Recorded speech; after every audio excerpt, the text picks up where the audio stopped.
Bonjour et bienvenue sur ce podcast qui t'aide à transformer ta vie. En quoi le fait d'incarner les changements nous fait libérer nos blocages, nos peurs, des peurs les plus profondes de nous-mêmes, ce qui nous permet d'évoluer, d'attirer les bonnes choses et de rayonner. C'est ce qu'on va voir aujourd'hui dans ce tout nouvel épisode. Je m'appelle Raja, je suis hypnothérapeute et coach PNL, instructrice en mindfulness et maître praticienne Reiki sur Genève et Gaillard. Ma mission est de vous aider pour transformer votre monde intérieur afin de transformer votre vie. Chaque vendredi, je vous diffuse de l'inspiration.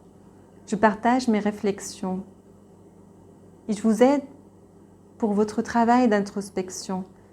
Chaque jour, vivez plus en conscience, apprenez à vous connaître pour incarner tous les changements que vous désirez consciemment et inconsciemment. Ensemble, éveillons nos consciences et transformons notre vie. Et comme toujours, si cet épisode vous plaît et le podcast de manière générale vous semble pouvoir être utile à d'autres personnes, n'hésitez pas à le partager, à commenter sur les réseaux sociaux et à vous abonner également. Bonjour tout le monde, très heureuse de vous retrouver ce vendredi matin comme chaque semaine. Aujourd'hui, je vais vous parler des changements. Moi, j'ai remarqué qu'il y a un grand blocage et des résistances dans l'évolution des personnes qui souhaitent travailler sur eux-mêmes, qui souhaitent changer leur vie.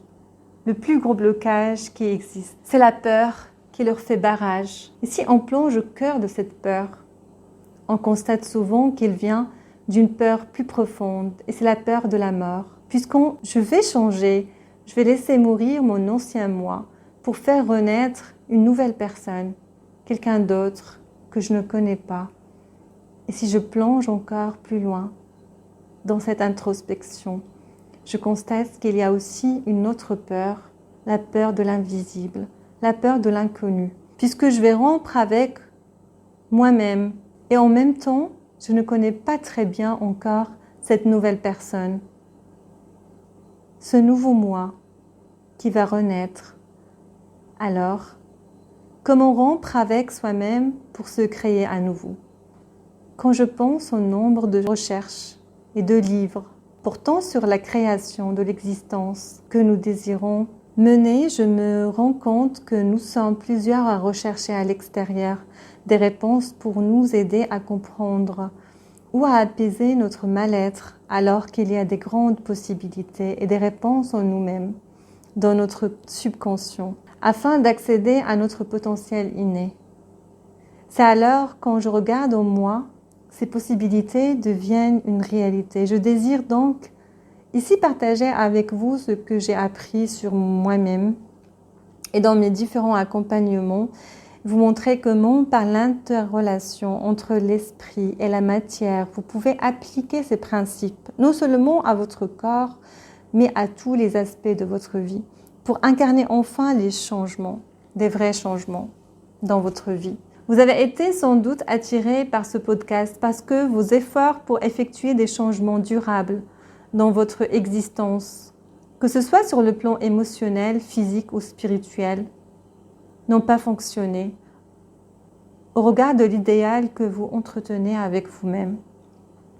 Et vous restez figé devant cette peur qui vous paralyse, qui vous empêche de passer à l'action.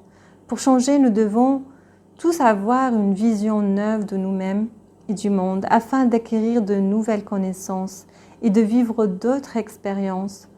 Tant que vous n'avez pas modifié la vision de votre réalité présente, tout changement à votre existence sera arbitraire et transitoire.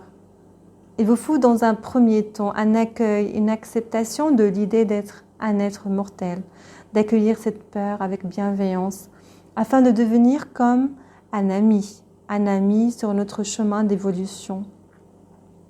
Si on fait ce premier travail, la nature de cette peur va déjà diminuer. Elle va peut-être complètement se transformer en cours de route et peut-être se libérer par la suite. Dans un deuxième temps, il faut être ouvert à une nouvelle interprétation du monde, de la réalité et de la vérité. de notre propre vérité. Préparez-vous à connaître des changements importants sur le plan de la compréhension. En fait, en adoptant cette nouvelle perspective, c'est tout votre être qui va changer.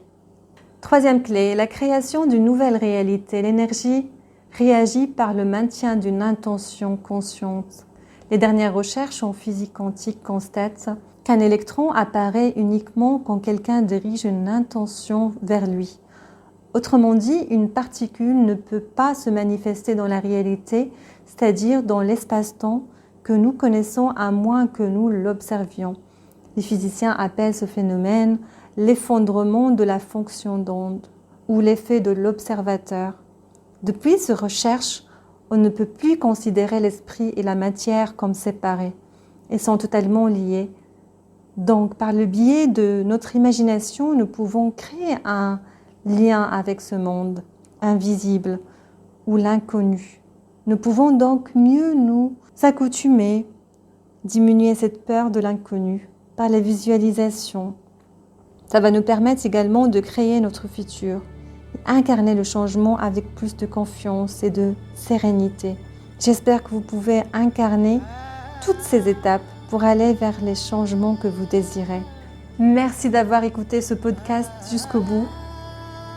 Je vous embrasse très fort. On se retrouve la semaine prochaine pour un nouvel épisode et à très vite.